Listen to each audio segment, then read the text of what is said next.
Саламатсыздарбы, урматтуу Бишкек шаарынын тургундары.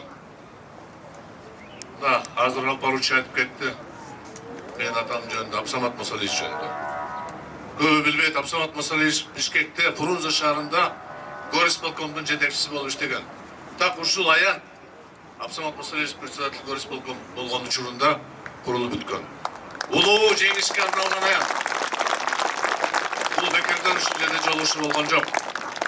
Элибиз Улуу Ата Мекен согушта Гитлер Германияны талкалап, баарыбызга өмүр берип Кыргызстанга мамлекеттик келечек калтырган болчу. 29 жылдан бери биз ушуну талкалап атабыз. Азыр талапкерлер баардыгын кайталап атат. Ыймандуу бийде тууган жок деп, туугандуу бийде ыйман жок деп. А бирок балдары, кыздары, кудалары, инилери бийлик алып барган бул ыймандуулукпу? Тескеринче. Исхак Разаков, Турдакун Усубалиев, Абсамат Масалиевич иштеген мезгилинде бир да жакын тууганы бийликке барбайт эле. Бул айтылбаган мыйзам болчу. Элимли дейт деген сөз болчу. Бүгүн айтып атат, жок, эми шайлат го. Айланан сен бийликтин партиясы болсоң, сен үчүн аким чуркап атса, губернатор чуркап атса, кантип сени шайлабайт? Бүгүндөн баштап эл баатырлары, министрлери, бүт баары жетекчилер райондорго кетишип, үгүт иштери жүргүзсө, кантип сени шайлабайт? Бул элдин тандоосу болбойт. Бул мажбурлоо болот. Жакынкы президенттердин тагдырын алсак, ошол эмне мен бүткөн алам. Баласынын кызын депутат кылам деп Аскар Акаевич кайда? Баласына бийликке киргизип, Курманбек Сарыевич кайда? Алмазбек Атамбаев мурашкорлук кылам деп, ал өзү каякта? Эч качан жакшылыкка бул тууганчылык алып келбейт. Урматтуу шаардык тургундары, баарыбыздын көпчүлүк жерде тургандар эсиңерде бар. Өз мезгилинде Бишкек шаары, Фрунзе шаары СССРде эң таза көк шаарлардын бири болчу. Бүгүн турмуш жүрүп атат, курулуштар болуп атат. Бирок эмнегедир көңүл ток болбой атат, ыраазычылык болбой атат. Таза шаар деген наамды жоготуп атабыз. Себеби мамлекет жетекчилери, өлкө жетекчилери, шаардын мэриянын жетекчилеринин ар бирөөнүн жеке кызыкчылыгы бар. Имарат курушат, ресторан курушат, башка нерсе курушат. Сөзсүз анда жөнөкөй жарандын тагдыраларга барып болот атат. Кайдыгерлик мамиле болот атат. Биз коммунисттер ушул шайлоодон баш тартканбыз. Бирок шайлоодон четте калган жокпуз. Мен Кыргызстан коммунисттер партиясынын жетекчиси болуп, Алахан Кимсамаевич Мадумаровдун чакыруусу менен мен макулдук бердим.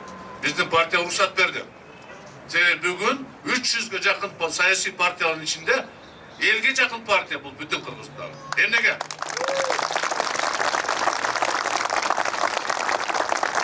Шайлоо мезгилинде ар кандай талапкерлер келип туруп, мына министрликтин санын 11ге түшүрөм, парламенттин санын азайтамын, шайлоодо элге берем деген убадаларды берип атат. Жакшы убада, кулакка жакшы сиңет, көзгө жагат. Бирок аны бир ай мурда айта баштады. Алахан Кимсамаевич Мадумаров баштаган 10 жылдан бери айтып атат сунушту. Суроо болуп атат. Ошондуктан сен депутат болуп турганда, сен министр болуп турганда, ушул иштерди ишке ашырсаң болот эле. Албетте аракет кылсаң болот эле. Бирок эмнегедир мен берген сунуштарды, мыйзам долбоорлорду азыр келген талапкерлер добуш беришкен жок. Жогору жактан бизге буйрук берген жок дейт. Эми азыр ошол эле талапкерлер кайра депутатка барам деп сиздерге ошондой убада берип атат. Кечээ бир маалыматты окудум. 3 саясий партия үгүт иштерге 300 миллион акча сарптаптыр. Баягы пандемия болгон учурунда курчаган мезгилде 12 миңден ашык адамдар 300 миллион сом топтогон. Ошондой эсерде болсо, машина сатып алып, маскалар сатып алып, жанагы аппараттар сатып алып, элге жеткирген болчу.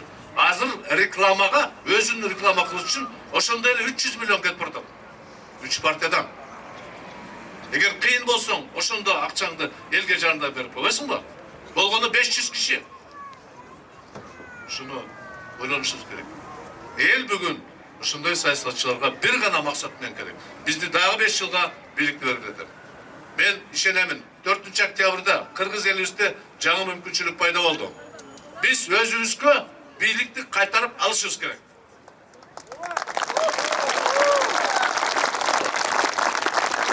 Себеби бийликтин негизги булагы бул эл.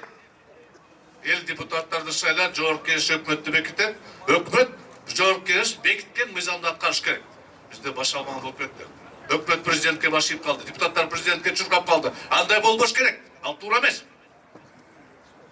Эгер андай кылайлы десек, мына Адакал Мадумаров сунуштагандай, келгиле президенттик башкаруу киргизели. Өкмөткө түзмө-түз турсун, жооп берсин. Мындай сыртта туруп пикирин айтып койгон бул туура эмес. Ар бир кызматкер кылган ишине жооп бериш керек, сөзсүз. Уважаемые горожане, я выпускник 27-й школы. Вот здесь неподалеку находится. Наверное, немного горожан представлены в парламенте были последние годы. Я прекрасно помню тот чистый город, тот хороший, теплый город, в котором я жил в детстве. Здесь прошло мое детство и юность.